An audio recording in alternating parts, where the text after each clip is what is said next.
हम उम्मीद करेंगे आप सब कमेंट के माध्यम से भी अपना आंसर देंगे, ताकि मुझे भी ये एहसास होगा कि आप सब अपनी तैयारी को आरंभ कर चुके हैं और एकदम अपनी तन्मयता, अपनी तत्परता और अपना लगन आपने सफलता को प्राप्त करने के लिए झोंक दिया है। आइए, हमारा पहला प्रश्न कह रहा है, कार्बन एक अस्थिर यौगिक क्यों बनाता है? एक तो सबसे पहले आप जानते हैं कि कार्बन जो है उसकी संयोजकता कितनी होती है। समझ गए? इसकी संयोजकता यानी वैलेंसी आप सब जानते हैं 4 होती है। ये 4 अलग अलग अवयवों से क्या कर सकता है? कॉम्बिनेशन कर सकता है, यानी सहसंयोजी बंधन बना सकता है, जिस सहसंयोजी बंधन को कोवैलेंट बॉन्ड कहते हैं। क्या कहते हैं? कोवैलेंट बॉन्ड कहते हैं। साझेदारी का बंधन बना सकता है। और यह कार्बन जो साझेदारी का बंधन बनाता है, साथ ही साथ वह कार्बन कार्बन के साथ भी साझेदारी कर सकता है, और यह सीरीज लंबा चलता है, जिसे कैटेनेशन प्रॉपर्टी कहते हैं। इन्हीं कई सारे गुणों के कारण आप सब लोग देखेंगे तो 5 लाख से अधिक यौगिक, ध्यान रखिएगा, 5 लाख से अधिक यौगिक आपको किसके हैं? हमारे कार्बन एवं उससे संबंधित तत्वों से हैं। हाइड्रोकार्बन के बारे में आपने पढ़ा होगा। अधिक यौगिक किसके हैं? सिर्फ कार्बन के हैं। और कार्बन हाइड्रोजन के साथ जब कॉम्बिनेशन बनाता है तो हाइड्रोकार्बन का फॉर्मेशन करता है, और यह हाइड्रोकार्बन बहुतायत हमारे लिए उपयोग में लिए जा रहे हैं। साथियों, अब यहां पर समझिए कि प्रश्न कह रहा है कि स्टेबल कंपाउंड ये क्यों बनाता है। स्टेबल कंपाउंड बनाने के पीछे जो सबसे बड़ा कारण है वो इसका स्मॉल साइज है। क्या है साथियों? इसका स्मॉल साइज है। स्मॉल साइज होने के कारण हमारी जो बॉन्ड होती है वो बिल्कुल स्ट्रांग होती है। क्या होती है? हमारी बॉन्ड स्ट्रांग होती है, और उस स्ट्रांग कॉम्बिनेशन के कारण हमारा यह स्टेबल कंपाउंड बनाने में बहुत बड़ा रोल प्ले करता है। ऑप्शन नंबर बी आपने देखा, सेल्फ कैटेनेशन प्रॉपर्टी, साथ ही साथ सहसंयोजक बंधन बनाता है, वैलेंसी 4 होती है, एटॉमिक नंबर आप सब जानते हैं कार्बन का 6 होता है। कार्बन और उसके अन्य तत्वों के साथ मिलाकर जो कंपाउंड बनते हैं उसकी संख्या आप सब लोगों को मालूम है 5 लाख से भी अधिक है, और बाकी अवयव 5 लाख की बात तो छोड़िए, 50,000 के अंदर सिमट चुके हैं।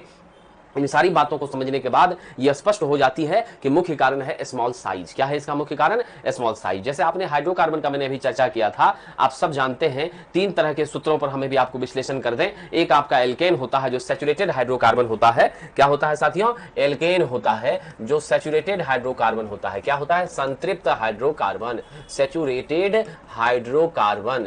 इस सैचुरेटेड हाइड्रोकार्बन का अगर सूत्र की बात करें तो इसका सूत्र आप सब लोगों को याद रख लेना है। इसका सूत्र होता है CnH2n+2। क्या होता है? CnH2n+2 होता है। ठीक है, ये एल्केन का सूत्र है। जैसे आप सब लोग देखते हैं हमारा क्या है? CH4 मीथेन है, C1H1 × 2 CH4 मीथेन हो गया, ये एल्केन के अंदर आ जाएगा। फिर हम एल्कीन्स की बात करते हैं तो एल्कीन्स में सीधा 2 गुना हो जाता है। क्या होता है? एल्कीन्स का सूत्र होता है CnH2n। अब आपके पास तीसरा हो जाता है एल्काइन, इसको भी याद रख लीजिएगा। तो हमारा जो एल्कीन के बाद आपका हो गया एल्काइन। एल्काइन का क्या सूत्र होता है वो भी ध्यान रखिए। एल्काइन का सूत्र होता है CnH2n-2 हो जाता है। क्या होता है? CnH2n-2। ये तीनों सूत्र भी आप याद रख लेंगे। चलिए आगे बढ़ते हैं।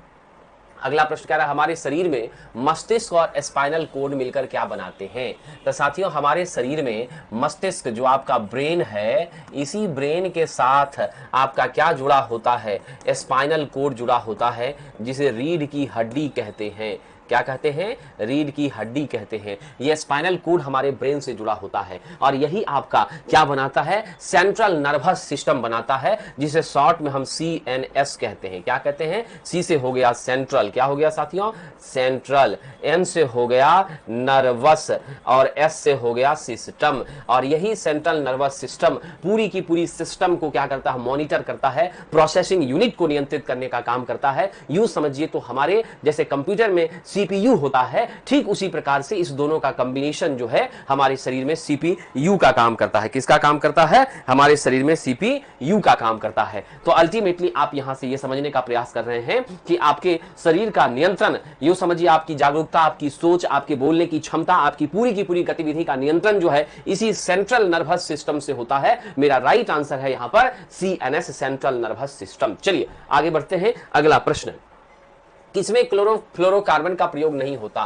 क्लोरोफ्लोरोकार्बन को हम लोग CFC के नाम से जानते हैं। आजकल यही CFC को फ्रेयॉन भी कहा जाता है। और आप सब जानते हैं गर्मी के मौसम में, आज तो गर्मी काफी ज्यादा रहती है, बारिश का मौसम घट गया और ठंड तो सिकुड़ गई, तो गर्मी काफी ज्यादा रहती है। हम लोग किसका यूज करते हैं? रेफ्रिजरेटर का यूज करते हैं, हम लोग AC का यूज करते हैं, चाहे कार हो वहां भी करते हैं, ऑफिस है वहां भी करते हैं, घरों में भी AC यूज करते हैं। इन सारी चीजों में जो कूलेंट के रूप में एजेंट यूज होता है वो CFC यूज होता है, फ्रेयॉन यूज होता है। इसके कारण आप जान ही रहे हैं कि हमारे ओजोन लेयर में भी डिप्लीशन हो रहा है, छिद्र हो रहा है, जिसकी वजह से त्वचा कैंसर और कई तरह की बीमारियां फैल रही हैं। तो एरोसॉल स्प्रे में भी यूज होता है, ग्राइंडर में भी होता है, रेफ्रिजरेटर में होता है, अग्निशमक में यूज नहीं होता। तो मेरा राइट आंसर यहां फायर एक्सटिंग्विशर हो जाएगा। अग्निशमक में हम लोग किसका यूज करते हैं? कार्बन का यूज करते हैं। अग्निशमक में हम लोग CCl4 का यूज करते हैं, कार्बन टेट्राक्लोराइड का यूज करते हैं। किसका यूज करते हैं? कार्बन टेट्राक्लोराइड का हम लोग यूज करते हैं, ये ध्यान रखिएगा। साथ ही साथ हम लोग, अगर आपका फोम टाइप का फायर एक्सटिंग्विशर है या केमिकल टाइप का फायर एक्सटिंग्विशर है, समान रूप से आप समझिए तो सोडियम हाइकार्बोनेट और सल्फ्यूरिक एसिड की प्रतिक्रिया करवाकर हम लोग किसका इस्तेमाल करते हैं? कार्बन को उत्पन्न करने का काम करते हैं। समझ गए? तो कुल मिलाकर के आप ये समझिए तो क्लोरोफ्लोरोकार्बन का प्रयोग रेफ्रिजरेटर में होता है, एरोसेल में होता है, स्प्रे में, फिर आपका ग्राइंडर में होता है। इसका कहीं से भी यूज अग्निशमक में नहीं होता, फायर एक्सटिंग्विशर में नहीं होता। कई प्रकार के फायर एक्सटिंग्विशर होते हैं जिसके मदद से हम सब लोग आग को बुझाने का काम करते हैं। आप याद रखिएगा, कार्बन टेट्राक्लोराइड फायर एक्सटिंग्विशर का प्रयोग बिजली से लगी आग को बुझाने के लिए किया जाएगा। कार्बन का प्रयोग भी बिजली के लिए कर सकते हैं या क्लास B में भी हम लोग कर सकते हैं। ठीक है, ये आपका मुख्य यहां पर निचोड़ निकल के आ रहा है। Option number B is the right answer for this question. चलिए आगे बढ़ते हैं। अगला प्रश्न है, कौन सा कथन ऊर्जा संरक्षण के नियम के बारे में बता रहा है?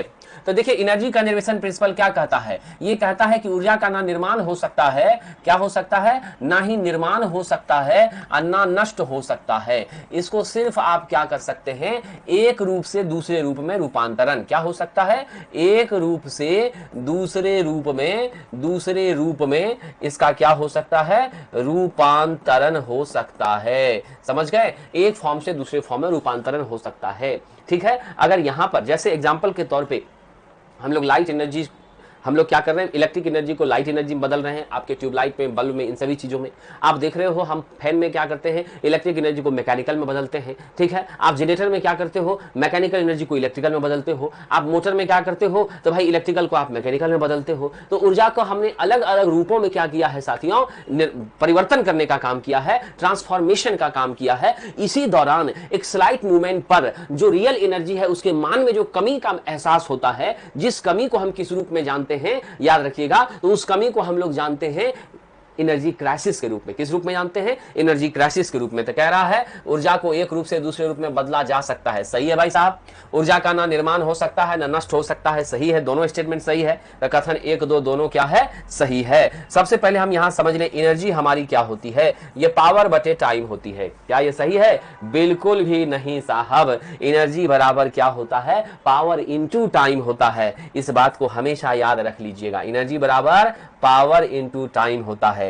तभी तो हम लोग लिखते हैं VI इंटू T लिखते हैं, है ना, जो कि वाट सेकेंड में व्यक्त किया जाता है। अगर हम लोग कमर्शियल एनर्जी की बात करेंगे, इलेक्ट्रिकल में कमर्शियल एनर्जी की बात हम लोग करेंगे तो कमर्शियल एनर्जी का यूनिट हो जाता है किलोवाट आवर। क्या हो जाता है? किलोवाट आवर हो जाता है। और आप याद रख लेंगे 1 किलोवाट आवर इक्वल टू होता है 3.6 इंटू 10 के पावर 6 वाट सेकेंड। इतने के बराबर हो जाता है इसको तोड़ने पर, बाइफरकेट करने पर। तो ये छोटी छोटी बातें जो है मेरे विद्वान मित्रों आप याद रखिएगा। और एक बात मैं बता दूं, ऊर्जा का जो मैकेनिकल फॉर्म है वो 2 ही प्रकार का है, और वो दोनों मैकेनिकल फॉर्म आप याद रखेंगे। एक आपकी स्थितिज ऊर्जा है, एक आपकी गतिज ऊर्जा है। अगर बात हो यहाँ पर स्थितिज ऊर्जा की तो आप सब जानते हैं उसे हम लोग पोटेंशियल एनर्जी कहते हैं, जिसका गणितीय सूत्र mg इंटू h होता है। और अगर हम काइनेटिक एनर्जी दूसरे फॉर्म की बात करें तो वो हाफ mv के स्क्वायर के क्या होता है? बराबर होता है। क्या होता है?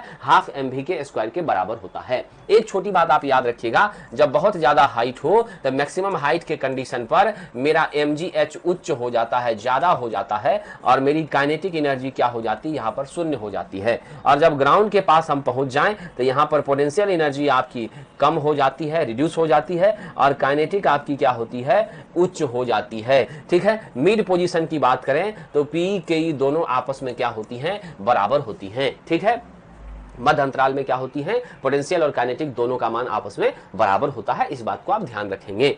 चलिए हम आगे बढ़ते हैं। किसी विलियन के कणों का साइज कितना होता है? क्वेश्चन बहुत अच्छा है। सबसे पहले तो हम ये समझें कि विलियन के कितने अंग होते हैं। तो विलियन के दो अंग होते हैं, एक होता है विलेय, एक होता है विलायक। एक क्या होता है, विलायक। जो घोल देता है वो विलायक है, और जो घुल जाता है वो विलेय है ना साथियों। क्या होता है, जो घोल देता है वो विलायक है, और जो घुल जाता है वो विलेय है।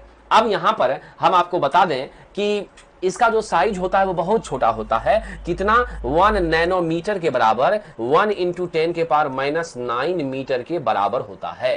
तो अब आप यहां से समझ लीजिए विलियन के कणों का साइज कितना हो जाएगा, व्यास में 1 नैनोमीटर से छोटा हो जाएगा। तो हम लोग उत्तर ले लेंगे बी नंबर को। दो तरह का विलियन होता है, समांगी विलियन, विसमांगी विलियन। समांगी विलियन में आप बाइफर्केशन करने में सक्षम नहीं होंगे, विसमांगी में आपको पता चलेगा। मेरे समझाने का मतलब है कि नग्न आंखों से भी आप अगर देखते हैं तो समांगी विलियन में आपको कुछ भी पता नहीं चलेगा कि क्या क्या चीजें मिली हुई हैं। बिल्कुल आपको कलर, ऑर्डर कुछ भी यही सब समान रहेगा। ठीक है, कोई भी अंतर नहीं महसूस होगा विलेय विलायक किसी भी अदर पार्टिकल्स में। लेकिन अगर आपका विसमांगी है तो वहां पर अंतर आपको महसूस होगा। आप स्वाभाविक रूप से समझ पाएंगे कि यहाँ पर जो छोटे छोटे अवयव हैं उसे हम लोग अलग आसानी से कर लेंगे। तो घटकों को क्या किया जाएगा, तो यहाँ पर जो विलेय और विलायक के घटक हैं इसको अगर हम अलग नहीं कर पाते हैं सामान्य प्रक्रियाओं के माध्यम से, तो आप समझ लीजिए वो समांगी विलियन है। ठीक है, जिसका व्यास 1 नैनोमीटर से क्या होता है विद्यार्थियों, छोटा होता है। चलिए आगे बढ़ते हैं। अगला प्रश्न, कौन सी भौतिक राशि विद्युत परिपथ में विद्युत ऊर्जा के क्षय के उपयोग की दर को दर्शाता है? तो अब जाना आपने, मैंने अभी बताया था एनर्जी बराबर पावर इंटू टाइम। अब आपसे कह रहा है E/T। तो E/T क्या होगा, पावर हो जाएगा, है ना। तो ऊर्जा के खपत की दर क्या कहलाती है? निश्चित रूप से शक्ति कहलाती है। क्या कहलाती है? निश्चित रूप से शक्ति कहलाती है, पावर कहलाती है। Rate of consumption of energy with respect to time is called power. तो अब यहां से आप देखिए, क्या हम इसे ऐसा लिख सकते हैं, P बराबर V × Q/T लिख सकते हैं। Q/T आपका I होता है, V × I लिख सकते हैं कि नहीं लिख सकते? बिल्कुल। अब यही VI को ओम का नियम यूज करें तो V²/R लिखा जा सकता है, I² लिखा जा सकता है। आप जानते हैं इसका यूनिट वाट होता है। क्या होता है? इसका यूनिट वाट होता है, इसमें कोई शक नहीं है। तो अल्टीमेटली हमारे पास जो फाइनल रिजोल्यूशन मिला वो यही मिला कि भौतिक राशि में विद्युत ऊर्जा के उपयोग की दर को क्या कहा जाता है, विद्युत शक्ति कहा जाता है, इलेक्ट्रिक पावर कहा जाता है। अब यहाँ टर्म है हीट एनर्जी। तो ये जो आपकी हीट एनर्जी है साथियों, ध्यान रखिएगा, ये जो आपकी हीट एनर्जी है वह H बराबर क्या होती है, I² होती है, जो किसके नियम से लिया गया है, जूल के नियम से लिया गया है। किसके नियम से? जूल के नियम से लिया गया है। ठीक है, विद्युत ऊर्जा के बारे में तो आप जान ही रहे हैं, VI/T हमारा हो रहा है, जिसको किलोवाट आवर में कमर्शियली हम व्यक्त करने बीच विभवों का जो अंतर होता है उसे विभवांतर कहते हैं। तो आपका क्या है, वो वोल्ट है साथियों, ये ध्यान रखिएगा। So the final answer for this question is option number B। चलिए आगे बढ़ें। आइए अगला प्रश्न। अब कह रहा है एक कार समान दिशा में बल F की क्रिया के तहत दूरी के लिए विशेष दिशा में समान वेग के साथ गतिमान है, बल द्वारा किया गया कार्य होगा। देखिए कहता क्या है कि हमने इस वस्तु पर बल लगाया और बल लगाने के बाद उसी दिशा में वस्तु का विस्थापन भी हो गया। ठीक है, क्या हो गया, हमने फोर्स लगाया, अब फोर्स लगाने की ही दिशा में वस्तु का विस्थापन हो गया। जब वस्तु का विस्थापन समान दिशा में ही हो गया तो ऐसी परिस्थिति में मेरे विद्वान विद्यार्थियों आप सब जानते हैं कि हमारा कोणीय विस्थापन कितने का हुआ। आप इसके बीच अगर एंगल देखें तो हमारी एंगल फाई का मान कितना है, 0 डिग्री है। अब ऐसे सिचुएशन में मेरा जो वर्क होता है Fs cos फाई होता है, आप थीटा भी ले सकते हैं। अब cos 0 का मान कितना, Fs cos 0 का मान होता है 1, तो आपका सीधा क्या हो जाएगा, Fs हो जाएगा W बराबर। तो हम यहाँ उत्तर क्या दे दें, ऑप्शन नंबर C Fs हो गया। हालांकि ये आप सब याद रखिएगा, ये क्या है, अदिश। ठीक है, क्या होता है, अदिश गुणनफल होता है। याद रखेंगे ये डॉट प्रोडक्ट है, और डॉट प्रोडक्ट कैसा होता है, अदिश गुणनफल होता है, यानी स्केलर प्रोडक्ट होता है। क्या है ये, स्केलर प्रोडक्ट। क्या है साथियों, स्केलर प्रोडक्ट है, या इसी को हम लोग डॉट प्रोडक्ट कहते हैं।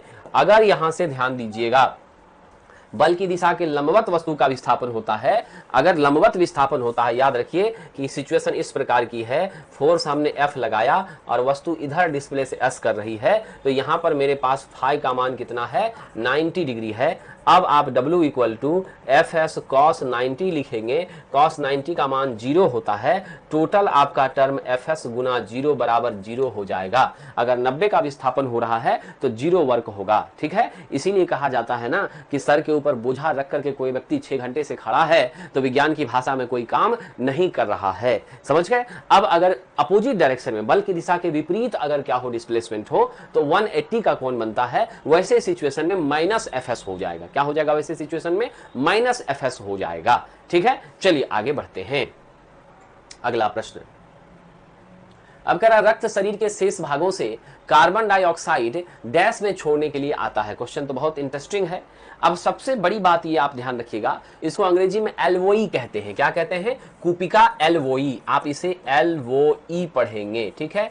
एलवोई में क्या होता है ना, हम जब सांस लेते हैं, ध्यान रखिएगा, नाक के द्वारा जब हम सांस लेते हैं तो जो हवाएं आती हैं उसमें तो आपकी मिक्स रहती हैं, इस हवा में सिर्फ ऑक्सीजन तो नहीं रहता। तो हमारी जो एलवोई है तो नाक से अंदर गया, और जो मेरा फेफड़ा है, समझ गए, हमारा जो फेफड़ा है उसी फेफड़े के इंटरनल सेक्शन में क्या होता है, आपका एलवोई होता है, ठीक है। ब्रोंची के पास में एलवोई होता है, डायफ्राम के ऊपरी हिस्से में। और ये एलवोई क्या करता है, तो हमारे रक्त से होकर के, ध्यान रखिएगा, हमारे ब्लड से होकर, रक्त से होकर ऑक्सीजन, ठीक है, रक्त से होकर ऑक्सीजन को भेज देता है। क्या करता है, अंदर भेज देता है, एवं जो आपका CO2 है उसे छांट कर बाहर कर देता है। क्या करता है, CO2 को छांट करके बाहर कर देता है। तो एलवोई के माध्यम से कार्बन डाइऑक्साइड हमारे बॉडी से क्या होती है, बाहर सेपरेट हो जाती है, जिसे हम लोग एलवोई कह रहे हैं। Option number B.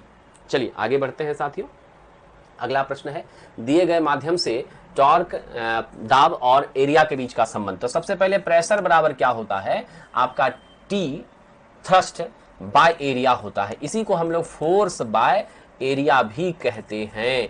Force by area का यूनिट न्यूटन प्रति मीटर स्क्वायर हो जाता है, जिसे पास्कल के रूप में भी जाना जाता है। अब जब P बराबर TA हो गया तो T बराबर आप लिख सकते हैं P इंटू A। कोई दिक्कत है ऐसा लिखने में, एकदम दिक्कत नहीं है। तो T बराबर P इंटू A हो गया, तो हम लोग कौन सा उत्तर अब स्वीकार कर लें, आप ही लोग बता दीजिए, है कि नहीं है। अब यहाँ हमारे सामने ऑप्शन नंबर बी है ना, तो थ्रस्ट बराबर क्या हो गया, प्रेशर गुना एरिया। इसी को हम लिख सकते हैं फोर्स बराबर प्रेशर इनटू एरिया। ये तरीका है जिसके माध्यम से लिखा जा सकता है, ठीक है। तो राइट आंसर है यहाँ पर ऑप्शन नंबर बी। चलिए आगे बढ़ते हैं, अगला प्रश्न।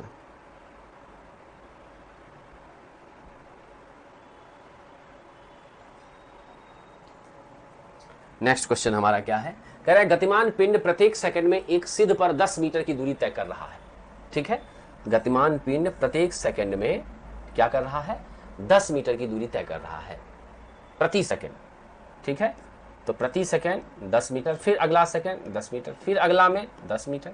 तो कुल मिला के क्या हो गया, इसकी गति एक समान गति है। ये आपका रेखीय बना ना, लीनियर बना कर्व हमारा, ठीक है। इधर हमारी टाइम है, इधर आपकी क्या है साहब, निश्चित रूप से इस व्यक्ति की क्या है, दूरी तय की गई दूरी है, ठीक है।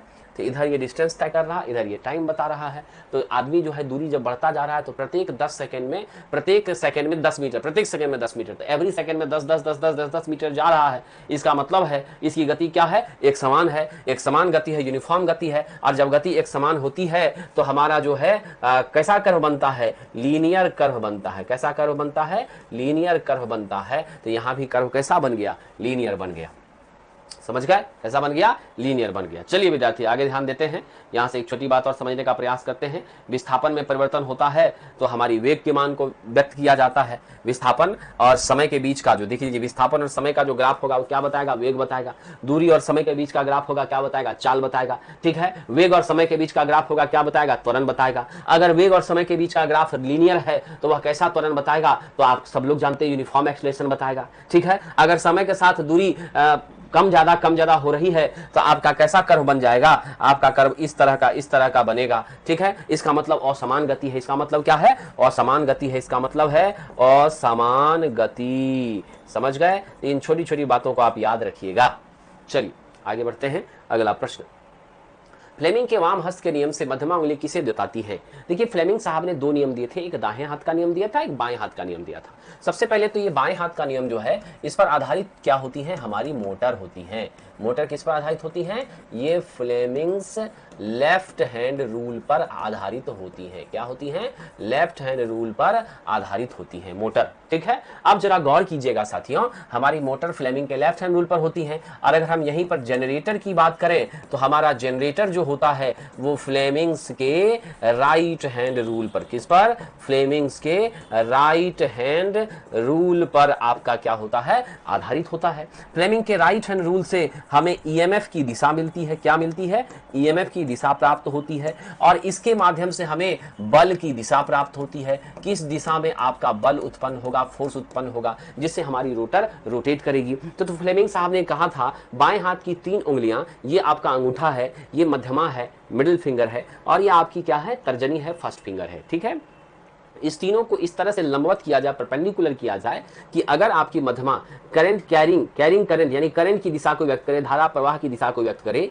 मेरा जो तर्जनी है वह आपके चुंबकीय क्षेत्र की दिशा को व्यक्त करे, तो नेचुरली अंगूठा क्या होता है, मोशन ऑफ कंडक्टर यानी फोर्स को व्यक्त करता है। इससे स्पष्ट हो गया कि मेरी जो मध्यमा है वही आपकी क्या है, विद्युत धारा की दिशा। तो क्लियर हुआ। तो विद्युत धारा की दिशा कौन व्यक्त करेगा जी, विद्युत धारा की दिशा को मध्यमा व्यक्त करेगा। ठीक है, चलिए आपके बल की दिशा को कौन व्यक्त करेगा, अंगूठा व्यक्त करेगा। चुंबकीय क्षेत्र की दिशा को कौन व्यक्त करेगा, तो इसको व्यक्त करेगा तर्जनी। कौन व्यक्त करेगा, तर्जनी। तो याद रख लीजिएगा, तर्जनी को ही फर्स्ट फिंगर कहते हैं, अंगूठा को हम थंब कहते हैं, सबको मालूम है, और मध्यमा मेरा मिडिल फिंगर होता है, इसमें कोई शक नहीं है। चलिए right answer is option number सी।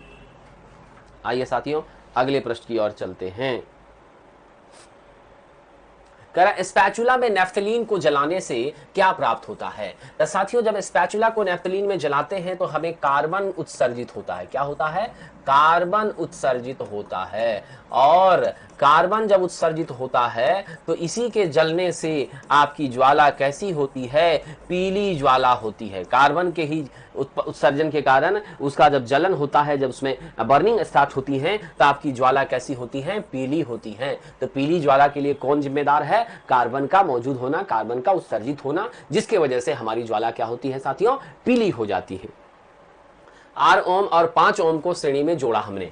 हम सब जानते हैं कि दो रेजिस्टेंस जब सीरीज में जुड़े होते हैं तो वहां पर क्या क्या चीजें एक समान होती हैं, तो आप सब याद रख लेना, जब श्रेणी में संयोजित हो तो धारा समान एवं आपकी क्या होती है, वोल्टेज असमान। क्या होती है साथियों, वोल्टेज असमान होती है। ये दोनों बातें आप याद रखेंगे। अब यहां पर जब हम R इक्विवेलेंट निकालेंगे तो कुछ नहीं करना है, दिए गए प्रतिरोध को जोड़ देना है। तो R1 प्लस R2 हमने कर दिया। मेरे पास प्रश्न में क्या कहा है, मेरे पास प्रश्न ने कहा है कि R1 मेरा प्रतिरोध है और दूसरा मेरा जो R2 है वो 5 ओम है, और इसका इक्विवेलेंट दे दिया है 7 ओम। अब इतना कठिन प्रश्न आपसे नहीं बनेगा। R इक्विवेलेंट 7 ओम हमको दे दिया है, R1 मुझे मालूम ही नहीं है, R है, और R2 मुझे 5 मालूम है। अब यहां से R बराबर आप क्या करिएगा, 7 - 5 बराबर क्या हो जाएगा, 2 ओम हो जाएगा। राइट आंसर क्या है, ऑप्शन नंबर सी, 2 ओम का प्रतिरोध होगा। एक बात आप याद रख लेना कि सीरीज में हम लोग कॉम्बिनेशन जब भी करते हैं तो सामान्य रूप से दिए गए प्रतिरोध से हमेशा क्या होता है, मेरा अधिक मान मिलता है। अगर दो रजिस्टर को आप श्रेणी में जोड़ रहे हैं, जैसे आप 5 और 2, ये दो अलग अलग मान के प्रतिरोध थे, एक 5 ओम था, एक 2 ओम था, 5 वाला बड़ा था, लेकिन जब दोनों को आपने क्या कर दिया, श्रेणी में कंबाइन कर दिया, तो फाइनल वैल्यू क्या मिली हमें, 7 ओम मिली। क्या मिली फाइनल वैल्यू हमें, 7 ओम मिली। 7 ओम मेरे सबसे बड़े प्रतिरोध 5 से क्या है, बड़ा है। 7 क्या है, मेरे सबसे बड़े प्रतिरोध 5 से बड़ा है। इसलिए याद रखना कि सीरीज में हमेशा जिस दिए गए प्रतिरोध में सबसे बड़े प्रतिरोध से भी अधिक मान मिलता है, रेजिस्टेंस का मान यहां पर बढ़ जाता है। पहली चीज है। दूसरी महत्वपूर्ण बात आप यहां पर समझिए कि हम लोग सजावटी लाइटों को कैसे जोड़ते हैं, श्रेणी में जोड़ते हैं। यहां पर मैं लिख देता हूं, सजावटी लाइटों को कैसे जोड़ा जाता है, सजावटी लाइटों को श्रेणी में जोड़ा जाता है। ठीक है, सजावटी लाइटों को श्रेणी में जोड़ा जाता है। ठीक है, और आपका जो घरेलू वायरिंग है, ठीक है, जो हमारी घरेलू वायरिंग है, घरेलू वायरिंग वो कैसे की जाती है, हमेशा समांतर में की जाती है। कैसे की जाती है, समांतर में की जाती है। आपने देखा है ना, आपके किचन का एक बल्ब फ्यूज करता है तो क्या बेडरूम में अंधेरा हो जाता है, नहीं ना। तब तो इसीलिए घरेलू वायरिंग कैसे करेंगे, समांतर में करेंगे, ताकि वोल्टेज का मान हर जगह क्या हो, बराबर हो। और सजावटी लाइटों को कैसे जोड़ना है, सीरीज में जोड़ना है। इस बेसिक बात को जरूर आप याद रखेंगे, काफी इंपॉर्टेंट पॉइंट है साथियों। चलिए अब यहीं पे चर्चा हुई तो मैं बता दूं, श्रेणी में पावर घटेगा। अगर यहीं पर पावर रहता तो पावर क्या होता, P1 P2 बटा P1 प्लस P2 हो जाता। यानी पावर का मान कम होता है किसमें, श्रेणी में। समांतर में पावर क्या हो जाएगा, P1 प्लस P2, यानी समांतर में पावर का मान बढ़ता है, जुड़ जाता है। चलिए आगे बढ़ते हैं। निम्नलिखित में से किस जीव में पुनर्जनन की क्षमता होती है। चलिए बड़ा अच्छा प्रश्न है यहाँ पर, हम उम्मीद करते हैं कि आप सब जवाब दे देंगे। ठीक है, मुझे उम्मीद है कि आप सब जवाब दे देंगे। देखते हैं कितने छात्र साथी जवाब देने में सक्षम होते हैं। बड़ा अच्छा यहाँ पर है, प्लेनेरिया। ये जो प्लेनेरिया है इसमें क्या होती है साथियों, पुनर्जनन की सुविधा होती है। क्या होती है, पुनर्जनन की क्षमता होती है, या पुनर्जनन कर सकता है, दोबारा से यह क्या करता है, रिप्रोडक्शन, रीजनरेशन कर सकता है। और ये बना है प्लेनेरियम शब्द से, जो कि टर्बोलिया और फ्लैट वर्म के प्रकार में शामिल है। यानी आपका क्या है, यह जो फ्लैट वर्म होता है, समझ गए, कृमि जिसको आप लोग कहते हैं, ये फ्लैट वर्म के की तरह का ही क्या होता है, उसी की तरह का यह एक अवयव होता है प्लेनेरिया। समझ गए, तिल्ली, केचुआ, जोंक, ये सब आपका पुनर्जनन नहीं कर सकता। समझ गए, याद रखिएगा, ये सब पुनर्जनन करने में सक्षम नहीं है। ठीक है, राइट आंसर आपका है साथियों यहाँ पर प्लेनेरिया। निम्नलिखित में कौन सा कथन गलत है, प्रश्न तो बड़ा अच्छा है। कह रहा आजकल वाहनों में ईंधन में संपीड़ित प्राकृतिक गैस का उपयोग हो रहा है। बात सही है, हो रहा है भाई, है ना। संपीड़ित प्राकृतिक गैस, कंप्रेस्ड नेचुरल गैस, जिसको CNG कहते हैं, एकदम हो रहा है। और CNG का यूज करने पर हमारी माइलेज भी गाड़ी अच्छी दे रही है, माइलेज भी हमारी क्या हो रही, बढ़िया हो रही है। इसमें 70 से 80% क्या होता है, मीथेन होता है। CNG में 70 से 80% क्या होता है, मीथेन होता है। ये भी आप ध्यान रखेंगे, हल्का सस्ता भी है पेट्रोल से। अब अस्पताल में दिए जाने वाले ऑक्सीजन सिलेंडर में संपीड़ित गैस होती है, समझ गए। तो अस्पताल में संपीड़ित गैस होती है, ये भी बात सही है, ये भी बात सही है। गैसीय अवस्था में कणों की गति अनियमित और अत्यधिक तीव्र होती है, ये बिल्कुल सही है, ऐसा होता ही है। क्योंकि यहाँ पर जो है इंटरमोलिकुलर फोर्सेस जो हैं वो बहुत वीक होती हैं, जिस कारण से जो जहाँ जैसे मन है वैसे परफॉर्म करती है। लेकिन ये कहीं से भी उचित नहीं है कि ऑक्सीजन सिलेंडर जो हम दे रहे हैं वो संपीड़ित गैस नहीं। भाई साहब, संपीड़ित नहीं होगा तो छोटे से सिलेंडर में ज्यादा मात्रा में गैस आपका सेट कैसे होगा। हम कंप्रेस करके अधिक मात्रा में गैस को वहां सेट करने का प्रयास करते हैं, ताकि आपके छोटे से सिलेंडर में मैक्सिमम अमाउंट में गैस हमारी सस्टेन कर सके, और फिर उसको हम यूज करते हैं। आप देखा होगा हॉस्पिटल्स में जो पिछले कोरोना आई थी 2020-21 के आसपास, आपको याद होगा कितनी ज्यादा मारामारी ऑक्सीजन की हो गई थी, कितने लोगों ने गौरव धंधे स्टार्ट कर दिए थे, कितनी कालाबाजारी और ब्लैक होना शुरू हो गया था। तो आप सबको याद रखना है कि संपीड़ित का मतलब यह है दबाव डाल करके ज्यादा मात्रा में गैस को संगठित करना, ज्यादा मात्रा में गैस को संगठित करना। और आप लोग जो ईंधन में यूज करते हैं LPG, उस LPG में क्या होता है आप सबको मालूम है, प्रोपेन और ब्यूटेन का क्या होता है, प्रोपेन और ब्यूटेन का क्या होता है, वह मिश्रण होता है। साथियों ध्यान रखिएगा, किसका मिश्रण होता है, प्रोपेन और ब्यूटेन का मिश्रण होता है। समझ गए। और अभी मैंने बता ही दिया है कि सीएनजी में 70 से 80% मीथेन होती है, प्राकृतिक गैस होती है, और ये मीथेन आपको सड़ने गलने से प्राप्त होता है। जो कूड़ा कचरा आपका सड़ता है, आप सभी लोग जो ग्रामीण क्षेत्र में रहते हैं, फसल के कटने के बाद जो उसके भूसे होते हैं, वो भूसे जब सड़ते हैं तो उससे जो दुर्गंध आती है, नाली वगैरह में जो आपकी सड़ांत की बदबू आती है, वही सब तो आपकी मीथेन है। उसी को तो मार्स गैस, पंख गैस, कीचड़ गैस, इन सब के नाम से अलग अलग देशों में जाना जाता है, और स्टैंडर्ड नामकरण उसका क्या हो गया, मीथेन हो गया साथियों। तो आपका सही उत्तर है ऑप्शन नंबर डी, क्योंकि डी में जो बातें कही जा रही हैं वो गलत हैं, और पूछा भी है कि गलत स्टेटमेंट क्या है। चलिए, कौन सा HNO3 का आणविक द्रव्यमान है? क्वेश्चन तो थोड़ा कठिन बुझा रहा है जी। चलिए, लेकिन आप लोग हैं तो हिम्मत है, कुछ ना कुछ तो रास्ता निकल ही जाएगा। HNO3 इसका परमाणु भार पूछ रहा है। तो हाइड्रोजन के लिए 1, कितने अणु हैं इसके? 1 ही हैं, तो 1 × 1 प्लस करिए। नाइट्रोजन का भार कितना होता है? 14 होता है। तो कितने अणु है नाइट्रोजन के? तो 1 है, 1 × 14 कर दीजिए। प्लस आपका ऑक्सीजन कितना? 16 होता है। कितने हैं ऑक्सीजन की मात्रा? 3 है, तो 3 × 16 हो गया। अब आपका 1 + 14 + 48, तो कितना हो गया? 63 हो गया एटॉमिक मास यूनिट। क्या हो गया? एटॉमिक मास यूनिट की बात करें तो आपका 63 हो गया। Option number D is the right answer for this. ठीक है, ऑप्शन नंबर डी। चलिए साथियों, आगे बढ़ते हैं। अगला प्रश्न कह रहा 1 मीटर फोकस दूरी के उत्तल दर्पण के वक्रता केंद्र और ध्रुव के बीच की दूरी है। प्रश्न तो कठिन है, कोशिश करते हैं। आपका उत्तल दर्पण है, उत्तल का मतलब ये होता उठा हुआ, अवतल का मतलब है धसा हुआ। ठीक है, ये क्या है मेरा? उत्तल दर्पण। क्या है साथियों? उत्तल दर्पण है। अब उत्तल दर्पण की बात हम करते हैं, ठीक है। तो हमारे पास कह रहा है कि हमारी फोकस दूरी कितनी दे दी गई है? तो 2 दे दी गई है, 1 दे दी गई है। वाह वाह, हमारी फोकस दूरी f का मान कितना दे दिया है? 1 मीटर दिया है। ठीक है, आपसे पूछ रहा है ध्रुव और वक्रता केंद्र के बीच की दूरी कितनी होगी। ठीक है, तो हम सब जानते हैं ध्रुव और वक्रता केंद्र के बीच की दूरी क्या होती है उत्तल दर्पण में साथियों। सब लोग जानते हैं, फोकस इधर आएगा, ये आपका f होगा। ठीक है, और यहाँ पर तो हम लोग पोल और इसके बीच की बात अगर करते हैं तो मेरा r बराबर क्या होता है? 2f होता है, और ये आपका धनात्मक भी होता है, ये भी आप जानते हैं। तो अल्टीमेटली चिन्ह परिपाटी की बात करें तो हम लोग यहाँ पे r है, रेडियस ऑफ कर्वेचर ही होता है ना। आप सबको याद है वक्रता केंद्र और ध्रुव के बीच की दूरी को क्या करते हैं? इसी को ना वक्रता त्रिज्या कहते हैं। यहाँ वक्रता त्रिज्या ना बोल करके, रेडियस ऑफ कर्वेचर ना बोल करके क्या कह दिया है? तो डिस्टेंस की बात कह दिया है। रेडियस ऑफ कर्वेचर ना बोल करके क्या बोल दिया है? तो दूरी बोल दिया है। और रेडियस ऑफ कर्वेचर हमारे फोकल लेंथ का क्या होता है? 2 गुना होता है। तो r बराबर 2 × 1 बराबर सीधा कितना हो जाएगा? 2 मीटर हो जाएगा। ऑप्शन नंबर डी के साथ हम आगे बढ़ जाएंगे। क्या हो जाएंगे साथियों? ऑप्शन नंबर डी के साथ हम आगे बढ़ जाएंगे। चलिए आगे बढ़ते हैं, अगला प्रश्न देखते हैं। साथियों कह रहा चुंबकीय क्षेत्र के बारे में कौन सा कथन सही है? चुंबकीय क्षेत्र जो होती है, ये एक हमारा चुंबक हम मान लेते हैं, नॉर्थ पोल है, साउथ पोल है। इसमें जो हमारी मैग्नेटिक लाइन ऑफ फोर्सेस होती हैं वो बाहर नॉर्थ से निकलकर साउथ की ओर जाती हैं। ठीक है, बाहर नॉर्थ से निकलकर साउथ की ओर जाती हैं, ऐसे ऐसे। लेकिन अंदर की बात जब हम करें तो अंदर वह साउथ से नॉर्थ की ओर आती है। ठीक है, याद रखिएगा, बाहर जो जाती हैं, बाहर वो नॉर्थ से साउथ की तरफ जाती हैं, और अंदर की बात अगर हम करें तो साउथ से नॉर्थ की ओर जाती हैं। ये इसकी है साहब जी गुणवत्ता।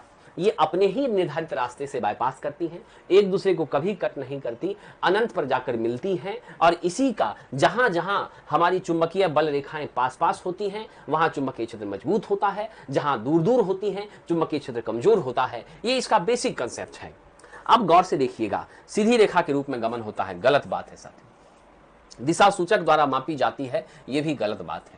केवल चुंबक के बाहर, यह भी गलत बात है। हाँ, यह जरूर सत्य है, यह कैसी राशि है विद्वानों? अदिश राशि है, ये वेक्टर है साथियों, ये स्केलर। अच्छा, ये इसका कथन सही है, तो सही में तो ये स्केलर है ही। क्या है हमारा? यह स्केलर है। नहीं, यहां पर गौर करिएगा, यहां पर स्केलर का यूज करना थोड़ा सा सही नहीं लग रहा है। इस जगह पर हम थोड़ा सा मॉडिफाई कर लीजिए चीजों को। यह सदिश लिखा है, कथन सही है, तो भाई साहब अदिश वाला सही है, समझ गए? नहीं, ये गलत कथन है। यह कौन सी राशि है? सदिश राशि है, समझ गए? आप लोग याद रख लेना, मेरा जो चुंबकीय बल रेखा है यह वेक्टर होता है। क्या होता है? यह वेक्टर होता है, सदिश होता है। यहां अदिश लिख दिया, इसलिए यह भी गलत है। अगर सदिश रहता तब सही होता, ठीक है? तो हम यहां पर क्या कंफर्म कर लें, किसी बिंदु पर इसकी दिशा चुंबकीय दिशा सूचक द्वारा मापी जा सकती है। ये बात ठीक है। हम लोग किसी भी पोजीशन पर अगर हमने क्या कर लिया है, मैग्नेटिक कंपास का यूज किया है, तो हमें पता चल जाएगा कि NS किधर से किधर, किधर से किधर इसका प्रवाह हो रहा है। ये चीजें जरूर हमें मालूम चल जाएगी। तो अगर हम बेसिक कंसेप्ट को महसूस करें तो राइट आंसर आपका सी ही होना चाहिए। ऑप्शन ए जो हम लोग सोच रहे थे वो उचित नहीं था, क्योंकि ये कैसी राशि है? वेक्टर है। हमसे पूछा है सही कथन, गलत कथन रहता तब हम उसको लेते। यहां पर आंसर किसके साथ बढ़ेंगे? सी के साथ बढ़ेंगे। चलिए अगला प्रश्न। यदि एक आदमी जमीन से 2.5 मीटर की ऊंचाई पर, यानी h का मान दे दिया है 2.5 मीटर, ठीक है, आपका भार दे दिया है कितना साहब? 1 kg, यानी मास आपका है 1 kg, ठीक है। गुरुत्वीय त्वरण g आपको दे दिया है 10 मीटर प्रति सेकेंड स्क्वायर। अब वर्क कितना किया गया है? ठीक है, जमीन से 2.5 मीटर की ऊंचाई तक 1 किलोग्राम भार को उठा रहा है, ठीक है, और 10 मीटर प्रति सेकेंड स्क्वायर का गुरुत्वीय त्वरण वहां पर लग रहा है। तो कार्य का परिणाम क्या होगा? ऐसे सिचुएशन में आदमी द्वारा किया गया काम जो होता है वर्क, वह mgh हो जाता है विद्यार्थी। इसीलिए m आपका 1 है, g आपका 10 है, यहाँ 2.5 आपकी क्या है? हाइट है। सिंप्लीफाई कर दीजिएगा, 25 जूल हो जाएगा। ऑप्शन नंबर ए के साथ आगे बढ़ जाएंगे, ठीक है। क्या करेंगे? ऑप्शन ए के साथ आगे बढ़ जाएंगे, ठीक है। चलिए आगे चलते हैं, अगला प्रश्न देखते हैं। कौन सी भौतिक राशि एक गतिशील पिंड द्वारा तय की गई कुल पथ की लंबाई के बराबर है? सपोज कर लीजिए ये आपका कार है, ठीक है, और इस कार से इस पथ पर आपने दूरी तय कर लिया, यहां से इनिशियल से फाइनल पॉइंट तक आप पहुंच गए। ये जो कुल पथ की लंबाई है इसी को क्या कहते हैं? दूरी कहते हैं। जो शॉर्टेस्ट डिस्टेंस है ए और बी के बीच का, उसको क्या कह देंगे? विस्थापन कह देंगे। क्या कह देंगे? विस्थापन कह देंगे। विद्यार्थियों याद रखना, दूरी जो है वह आपकी क्या है? अदिश राशि है। दूरी क्या है साथियों? अदिश राशि है, ठीक है। विस्थापन आपकी क्या है? सदिश राशि है। विस्थापन आपकी क्या है? सदिश राशि है।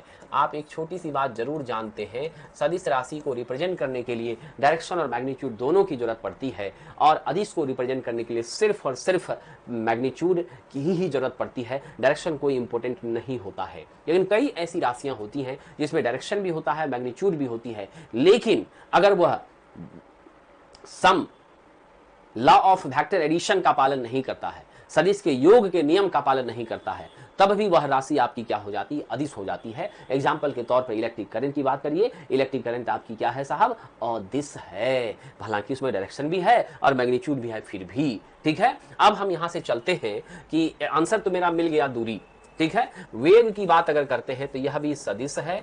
यह क्या होता है साथियों? विस्थापन बटे समय होता है। क्या होता है? विस्थापन बटे समय होता है।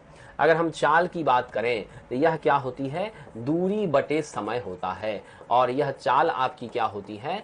अदिश हो जाती है। क्या होती है साथियों? अदिश हो जाती है, ठीक है। और आपने विस्थापन के बारे में मैंने आपको बताया, शॉर्टेस्ट डिस्टेंस, ये आपकी क्या है? शॉर्टेस्ट डिस्टेंस क्या है? आपका विस्थापन है, डिस्प्लेसमेंट है। और आप ये याद रखना, विस्थापन 0 हो सकता है, पॉजिटिव हो सकता है, नेगेटिव हो सकता है, ये तीनों हो सकता है, लेकिन दूरी सदैव क्या होगी साहब? धनात्मक ही होगी। दूरी सदैव क्या होगी? धनात्मक ही होगी। दूरी ऋणात्मक बिल्कुल भी नहीं हो सकती है। इसे आप जीवन भर याद रख लेंगे।